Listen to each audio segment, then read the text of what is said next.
सुप्रभात. सज्जन श्रोते, चिंतक, वाचक, पाठक, साधक हो. 6/4/2003 रोजी 23वे पाऊल कैवल्याचे ब्रह्मपदी मधील अवतीर्ण झाले आहे. शीर्षक आहे अरूप गुरुचे पाहणे. अरूप गुरुचे पाहणे. आता ऐका.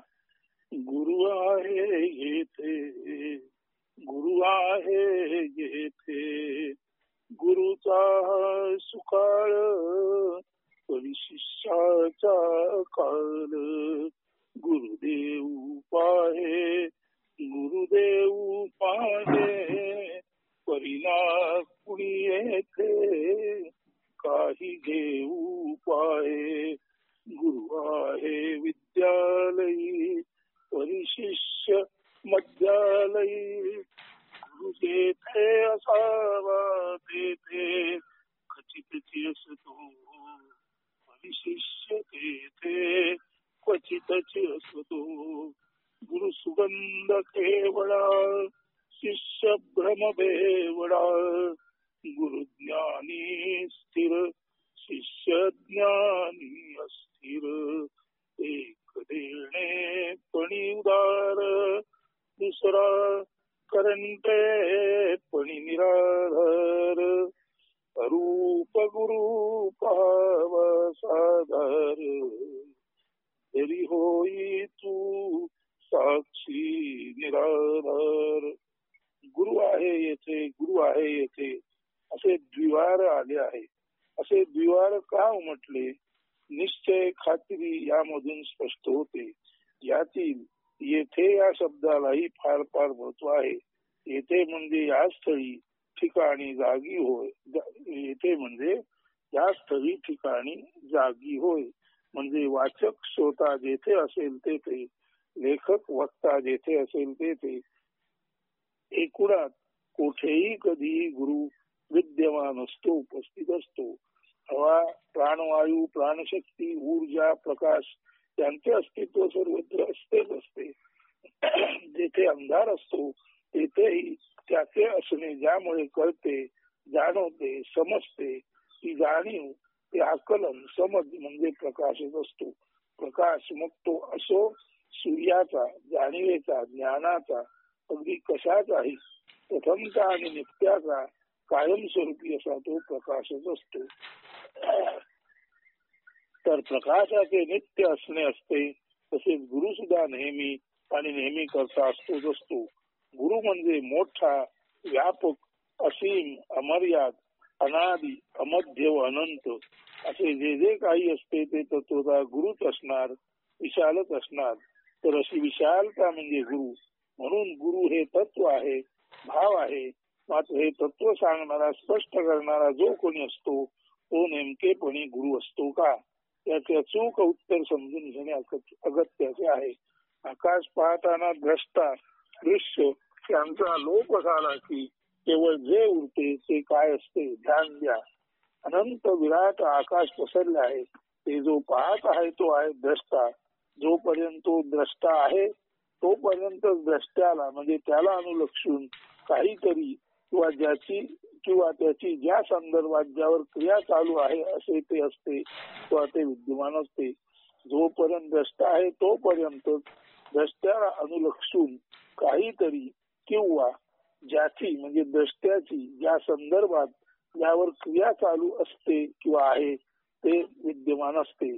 आता येथे पाहणारा द्रष्टा आकाश पाहत आहे म्हणजे या वेळेपुरते आकाश हे दृश्य आले. दृश्य म्हणजे जे पाहिले जात आहे किंवा ज्याच्याकडे कोणीतरी द्रष्टा अवधानपूर्वक पाहत आहे. आता पाहणारा आहे म्हणूनच पाहिले जाणारे हे आहे हे स्पष्ट झाले.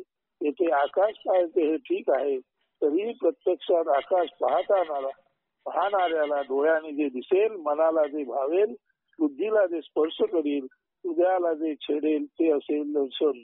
दृश्य आहे आकाश आणि दर्शन आहे.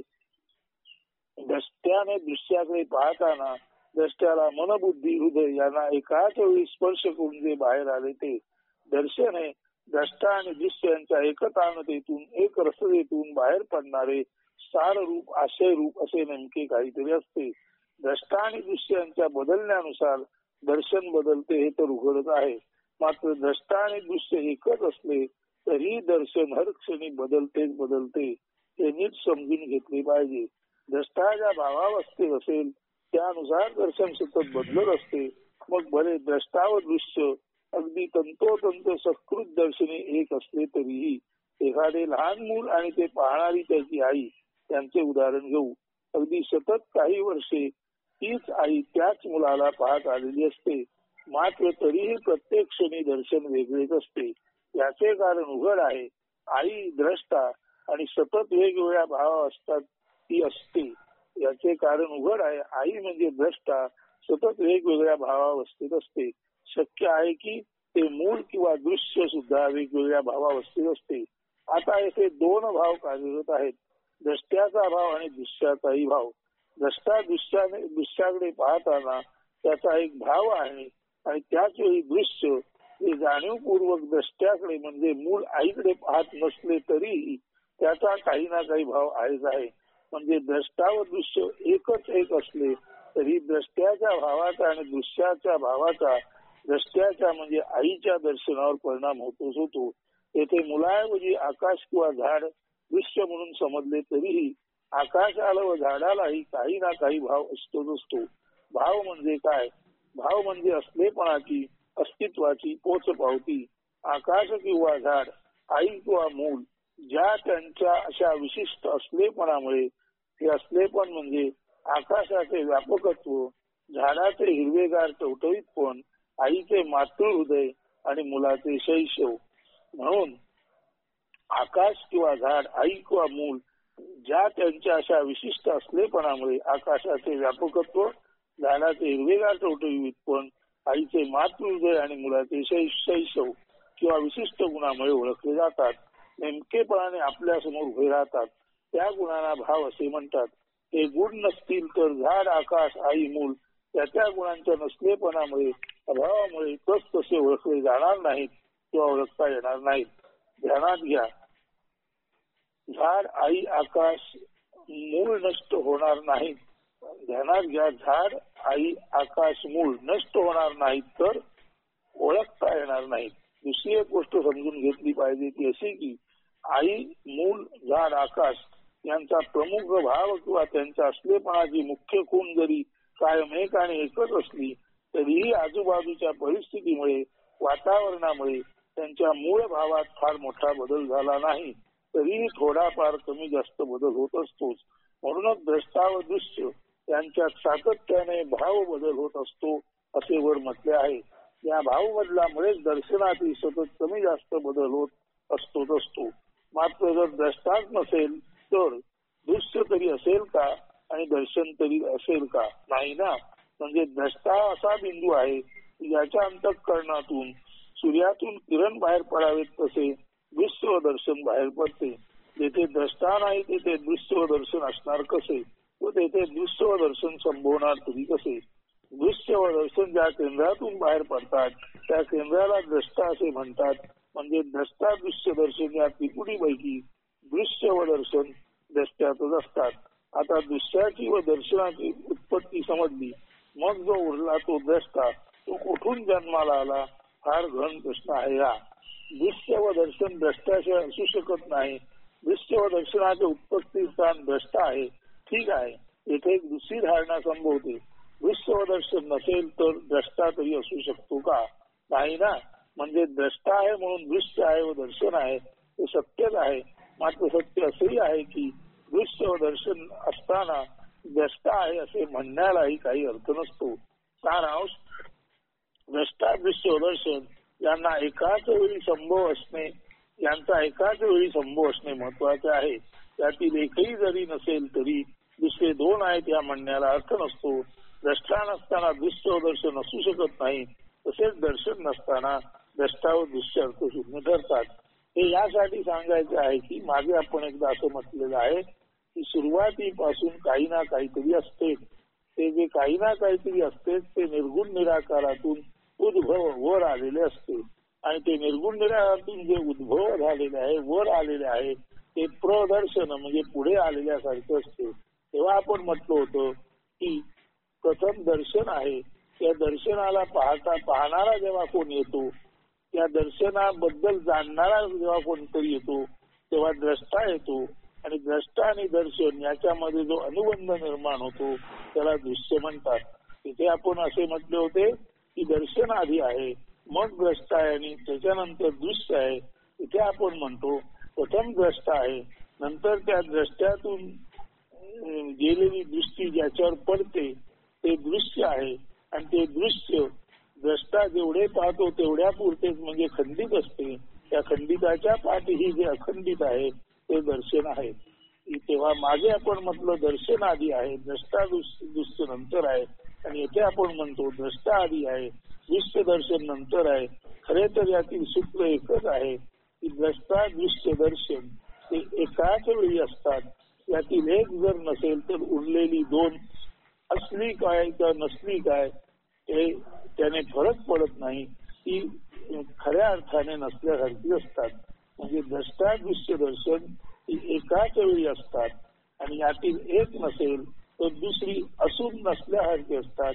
म्हणजे तत्वतः द्रष्टा दृश्य दर्शन ही असली तर एकाच वेळी आहेत, नाही तर स्वतंत्रपणे कुणालाही अस्तित्व नाही, असं इथे आपण म्हटलेलं आहे.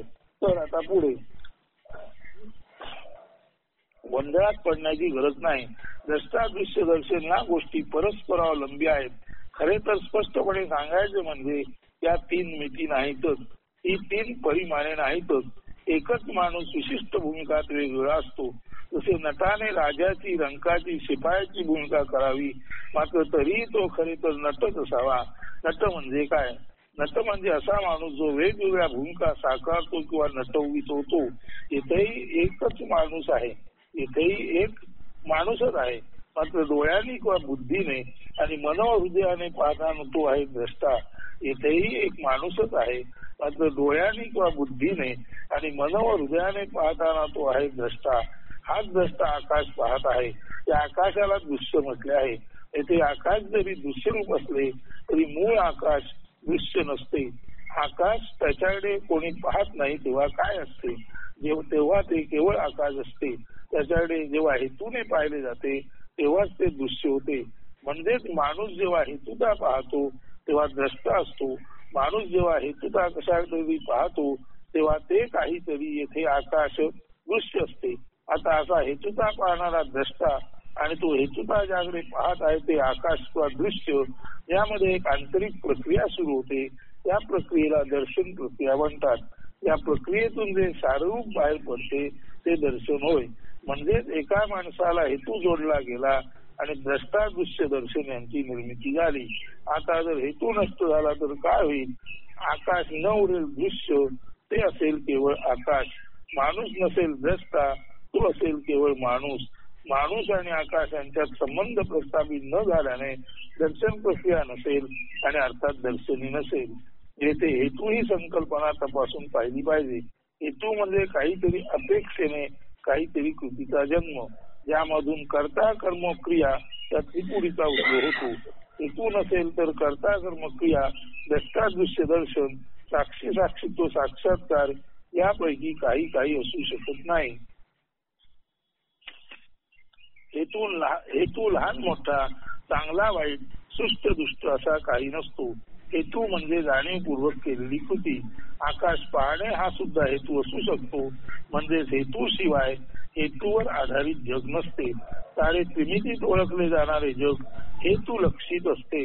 याचा अर्थ असा नव्हे की हेतू नसताना जग नसेल, मात्र हेतू नसताना सर्व असले तरी हे अमके तमके असे ओळखले जाणार नाही. हेतुरहित जगात वृक्ष, आकाश, माणूस, नदी, पर्वत असे काही नसेल. म्हणजे असे की सर्व असूनही सर्व अनोळखीच असेल. सर्व असून सर्व अनोळखी म्हणजे इन्फिनिटी विदाउट आयडेंटिटी, व्यक्तित्व रहित अमर्यादित व्यक्तित्व किंवा अस्तित्व. सर्व असून सर्व अनोळखी म्हणजे इन्फिनिटी विदाउट आयडेंटिटी किंवा व्यक्तित्व रहित अमर्यादित व्यक्तित्व किंवा अस्तित्व. तर असे अमर्यादित अस्तित्व त्रिपुटीच्या अस्तित्वात नव्हे तर त्रिपुटीच्या लोपातच असते. असा त्रिपुटी किंवा त्रिमितीचा लोप म्हणजे व्यक्तित्व, मॅनिफेस्टेशन नष्ट करीत नाही. असा त्रिपुटी किंवा त्रिमितीचा लोप व्यक्तित्व किंवा मॅनिफेस्टेशन नष्ट करत नाही, तर व्यक्तित्व म्हणजे आयडेंटिटी नष्ट करतो. असे व्यक्तित्व रहित अस्तित्व म्हणजेच अरूप गुरु. तर त्रिपुटी किंवा त्रिमितीचा लोप झाला तर व्यक्तित्व राहायचं होत नाही, पण त्या व्यक्तित्वाची व्याख्या किंवा व्यक्तित्व राहायचे होते. तर व्यक्तित्व व्यक्त राहून व्यक्तित्व नष्ट झालेला असा जो असतो त्यालाच व्यक्तित्व रहित अस्तित्व म्हणतात. म्हणजे गुरु व्यक्त जरूर असतो, पण गुरुला गुरु म्हणून असलेलं ओळखलं जाणारं व्यक्तित्व जेव्हा नसेल तेव्हा व्यक्तित्व नसलेला गुरु यालाच म्हणतात अरूप गुरु. म्हणजे ज्या गुरुची ओळख नाही, पण तू जो गुरु आहे निश्चित विशाल विराट आहे असा. आता पुढे अरूप गुरु म्हणजे अमर्यादित, परंतु सर्व आकार व गुण ज्याच्या मर्यादेत पोटात परिघात येतात असा व्यक्तित्व रहित व्यक्त जो कोणी असतो तो अरूप गुरु म्हणजे अमर्यादित, परंतु सर्व आकार व गुण ज्याच्या मर्यादेत, ज्याच्या पोटात, ज्याच्या परिघात एकरूपतेने सामावलेले असतात असा व्यक्तित्व रहित व्यक्त जो कोणी असतो त्यालाच अरूप गुरु म्हणतात.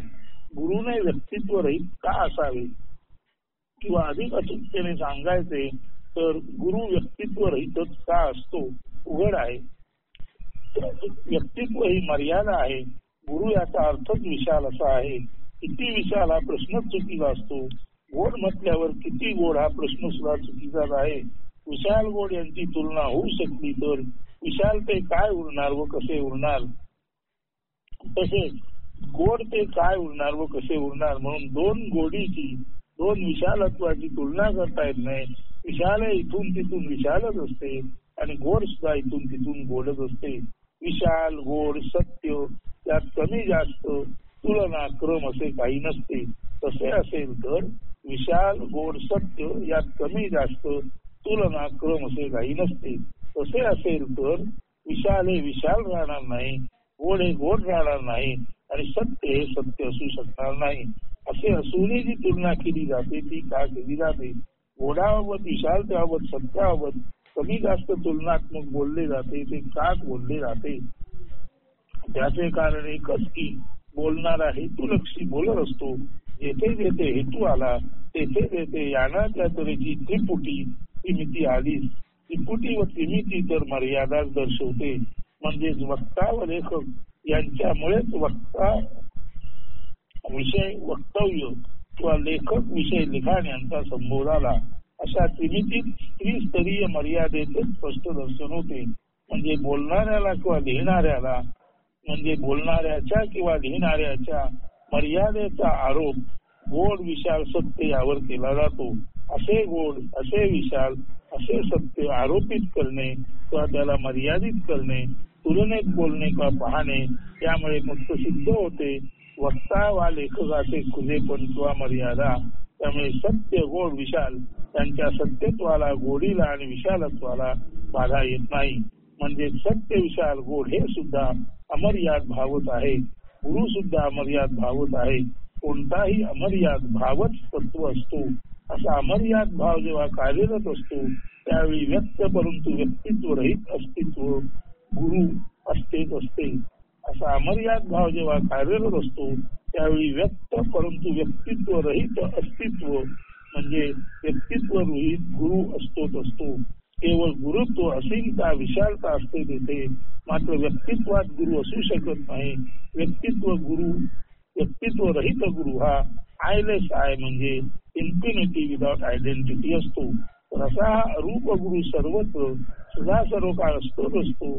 मात्र तो यासाठी लक्षात येत नाही, कारण लक्षात घेणे, आकलन व्हावे असे वाटणे असा हेतू कुठेतरी जन्मावा लागतो. अनुभविता जन्मल्याशिवाय अनुभव आणि तो अनुभव जेथून बाहेर पडणार ते अनुभवित कसे समजावे. अनुभविता, अनुभवित म्हणजे जे किंवा ज्या बाबतीत अनुभवले पाहिजे आणि अनुभव अशी त्रिपुटी असते. अनुभविता, अनुभवित आणि अनुभव अशी त्रिपुटी असते. शिष्य, गुरु आणि शिक्षण किंवा विद्या अशी त्रिपुटी असते. शिकणारा असल्याशिवाय गुरु कसा असणार आणि गुरु शिष्यामध्ये जे उद्भवायचे ते ज्ञान किंवा विद्या तरी कशी असणार. म्हणजे गुरु हा सुद्धा हेतू असतो आणि शिष्य हा सुद्धा हेतू असतो. विद्या देणे आणि विद्या घेणे असे अनुक्रमे हेतू असतात, तेव्हाच विद्या जन्मते.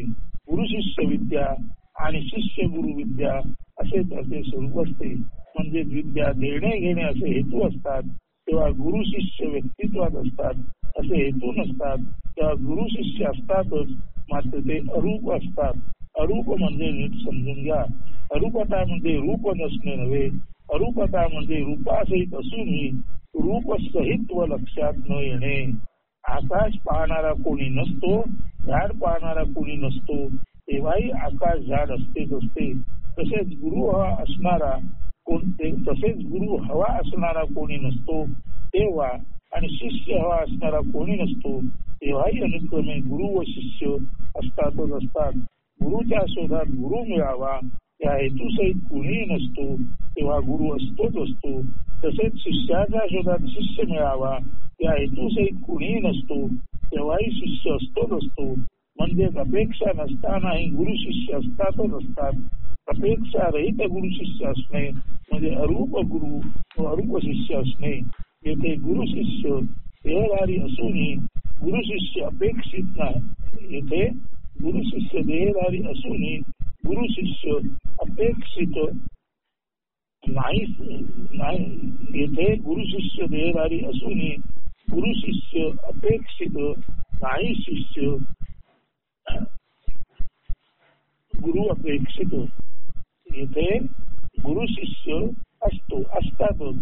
गुरु शिष्य देहधारी असून सुद्धा हेतू नसल्यामुळे येथे गुरु सुद्धा अरूप आहे आणि शिष्य सुद्धा अरूप आहे. जोपर्यंत गुरुला अपेक्षिणारा शिष्य नाही तोपर्यंत गुरु शिष्य आणि विद्या नाही, आणि जोपर्यंत शिष्याच्या शोधात गुरु नाही तोपर्यंत गुरु शिष्य आणि विद्या नाही. असे येथे गुरु शिष्य देहधारी असूनही नाही गुरु शिष्य अपेक्षित आणि नाही शिष्य गुरु अपेक्षित. असे गुरु शिष्य यामध्ये निरपेक्ष असणे म्हणजे चॉईसलेस बिंग असणे असते, तेव्हा गुरु शिष्य अरूप असतात. मात्र सापेक्ष असणे म्हणजे चॉईसफुल बिंग असते तेव्हा गुरु शिष्य स्वरूप असतात.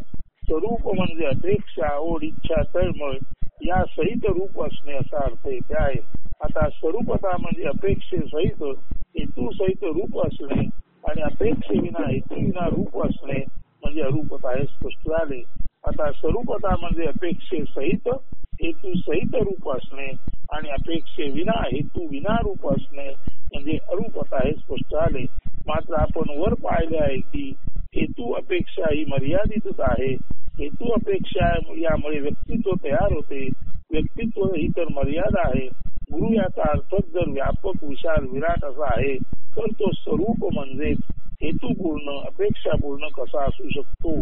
तो व्यक्तित्वासहित म्हणजे हेतू अपेक्षा यातूनच व्यक्तित्व तयार होते, असा तो व्यक्तित्वासहित कसा असू शकतो. गुरु तर म्हणूनच व्यक्त परंतु व्यक्तित्व रहित वा वेगळ्या शब्दात इन्फिनिट अँड सो आयडेंटिटीलेस. गुरु तर म्हणूनच व्यक्त परंतु व्यक्तित्व रहित वा वेगळ्या शब्दात इन्फिनिट अँड सो आयडेंटिटीलेस, अमर्यादित परंतु व्यक्तित्व रहित किंवा अमर्यादित म्हणूनच व्यक्तित्व रहित असतो.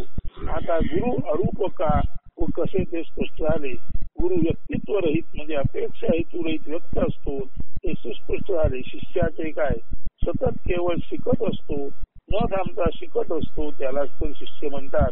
हेतू अपेक्षा रहित शिकत राहणे, न थांबता शिकत राहणे म्हणजे असे की काय शिकायचे, का शिकायचे व कोठपर्यंत शिकायचे असे प्रश्न न करता किंवा खरे तर असे प्रश्न न जन्मताच शिकत राहणे. प्रश्नांचा जन्म म्हणजे उत्तराचा जन्म आणि अर्थातच प्रश्नकर्ता उत्तरदात्याचा जन्म. प्रश्नकर्ता उत्तरदाता आणि उत्तर किंवा प्रश्नकर्ता प्रश्न विषय आणि ज्याबद्दल प्रश्न करायचा तो विषय म्हणजे प्रश्न. म्हणून प्रश्नकर्ता उत्तरदाता आणि उत्तर किंवा प्रश्नकर्ता प्रश्न विषय आणि प्रश्न आणि उत्तरदाता उत्तर विषय व उत्तर ही त्रिपुटी सुद्धा हेतू अपेक्षा यातून जन्मली आहे. नीट लक्षात घ्या.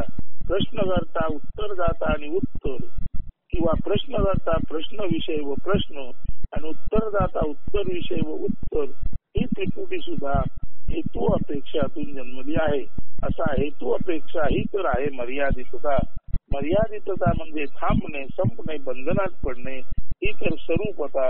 अरूप गुरु मानल्यावर शिष्य सुद्धा अरूपच मानावा लागणार. व्यक्तित्व रहित व्यक्त गुरु व व्यक्तित्व रहित व्यक्त शिष्य हेच तर अरूप गुरु शिष्य होत. बरे, गुरु हा जर गुरुच म्हणजे विशालच आहे तर शिष्य तरी मर्यादित कसा असू शकतो? तर अरूप गुरु अरूप शिष्य हा भाव आहे, तत्व आहे. भले ती व्यक्तता असेल पण ते व्यक्तित्व नसते, तेथे हेतुलक्षित्व अपेक्षा नसते. असा अरूप गुरु असताना अरूप शिष्यच सर्वत्र असणे उचित आहे. सूर्य सांगतो प्रकाश द्या, वारा सांगतो शीतलता द्या, नदी सांगते प्रवाहित राहा, वाहत राहा, आकाश सांगते व्यापक बना, उदार बना, पाणी सांगते तृषा भागवा, अन्न सांगते क्षुधा भागवा. हे सारे गुरुच आहेत. व्यक्तित्व रहित व्यक्त तत्वे आहे ती. फक्त यांना सहज उत्स्फूर्ततेने पाहून सहजतेने अंतरंग स्वीकार जिथे संभवतो तेथे सहज विशालता, उदारता, सतत वाहत राहणे, प्रवाहात राहणे, न थांबता चालत राहणे, क्षुधा तृषा भागवणे, त्या सर्व तत्वांचा सहज उद्भव होतो. असा सहज उद्भव हीच तर सहज विद्या.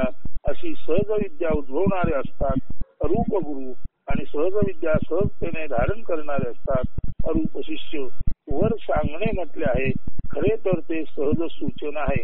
सहज सूचन हे अरूप गुरुचे असणे असते आणि सहज स्वीकार हे अरूप शिष्याचे असणे असते.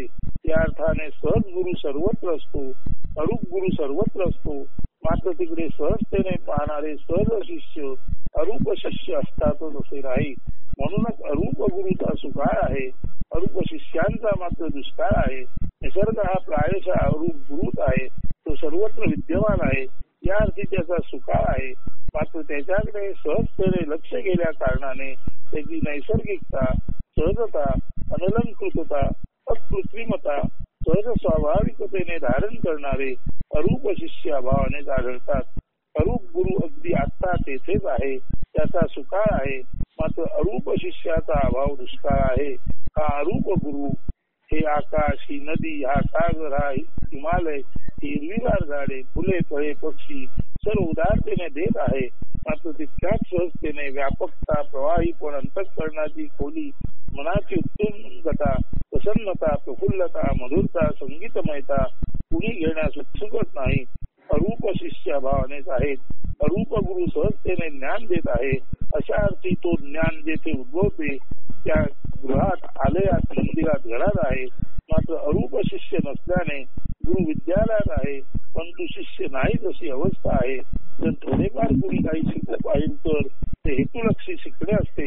अशा अर्थी शिष्य स्वरूप असतो. अरूप गुरुकडून स्वरूप शिष्य जोपर्यंत तो व्यक्तित्वात आहे तोपर्यंत काही शिकूच शकत नाही. आणि व्यक्तित्वात असलेला, मी माझेपणात असलेला कुणीही खरे तर शिष्य नसतोच. तो व्यवहार शिकतो. त्या व्यवहारातल्या खाता खोटा, लवाडी, धूर्तता शिकतो. दुःख दाबण्याची किंवा लपवण्याची कृत्रिमता शिकतो. व्यसनासक्तता अंगीकारतो. भ्रममाया, मोह शिकतो.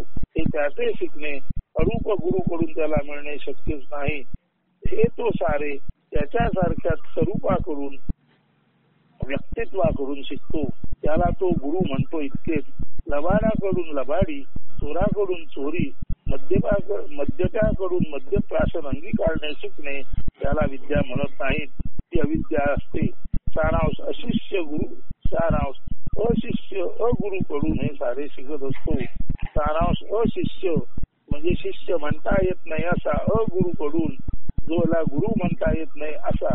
सारांश अशिष्य अगुरुकडून हे सारे शिकत असतो. काय शिकायचे याबद्दल सहज समज नसल्याने कुणाकडून काय शिकायचे ही तरी समज कशी असणार.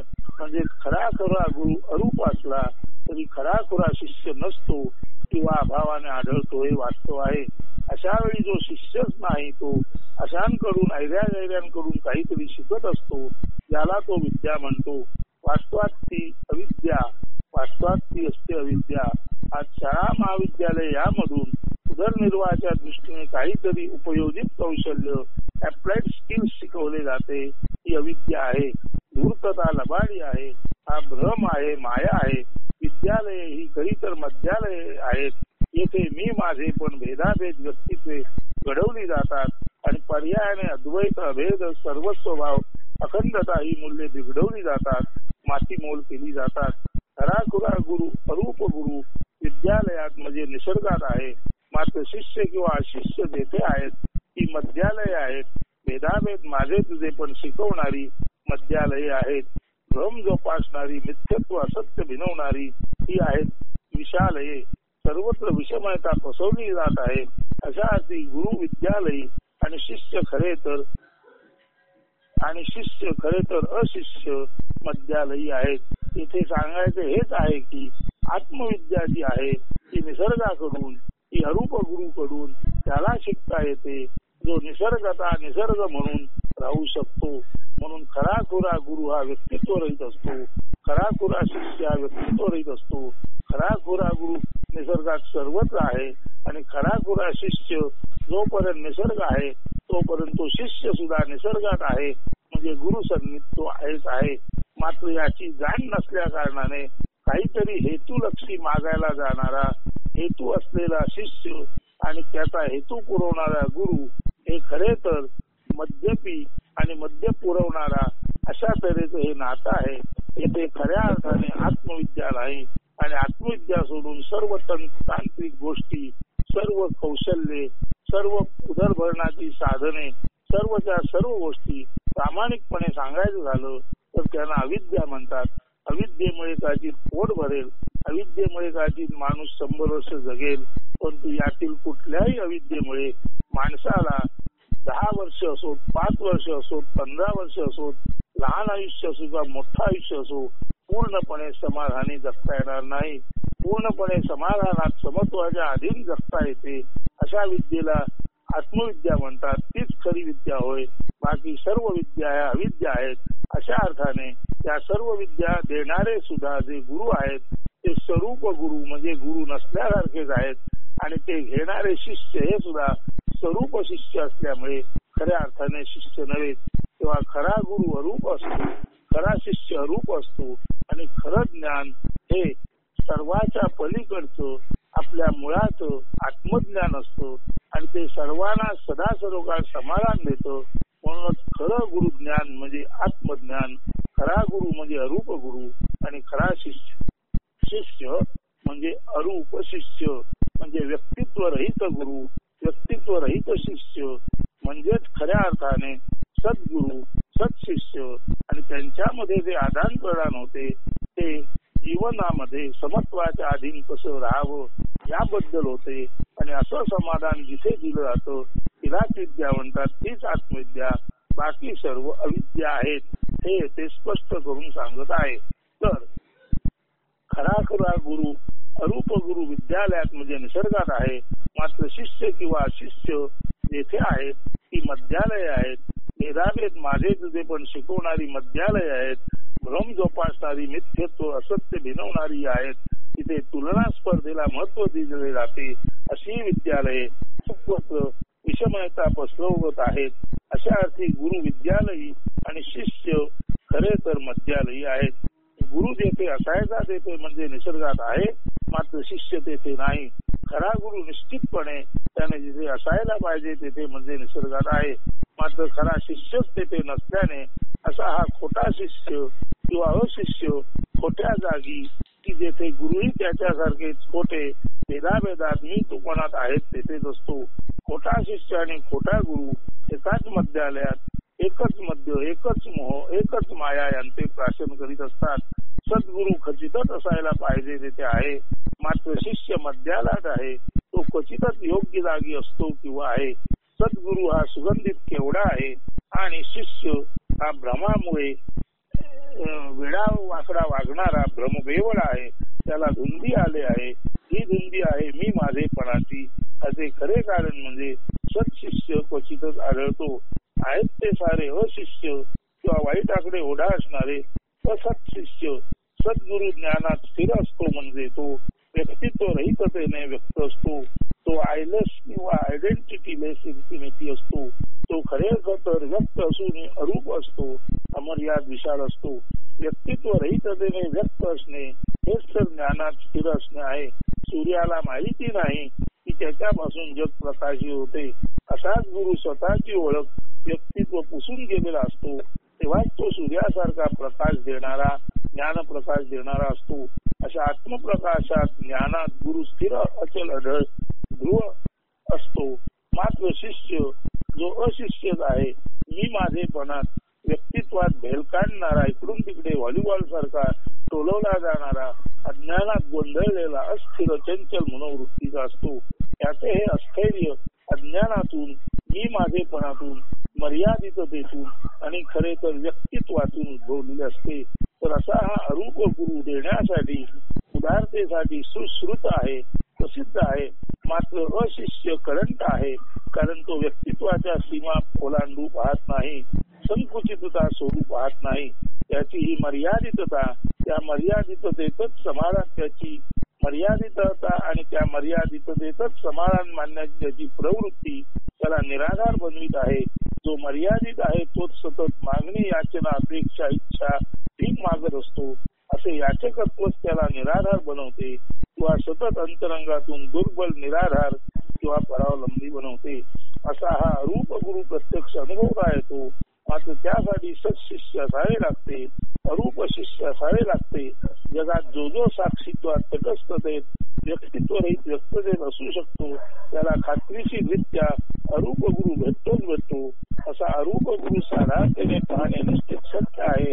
असा गुरु पाहता आला की अरूप शिष्य निराधार बनतो. तेथे निराधार म्हणजे आधार रहित नव्हे, तर निरंतर स्वतःला आधार असलेला असा तो असतो.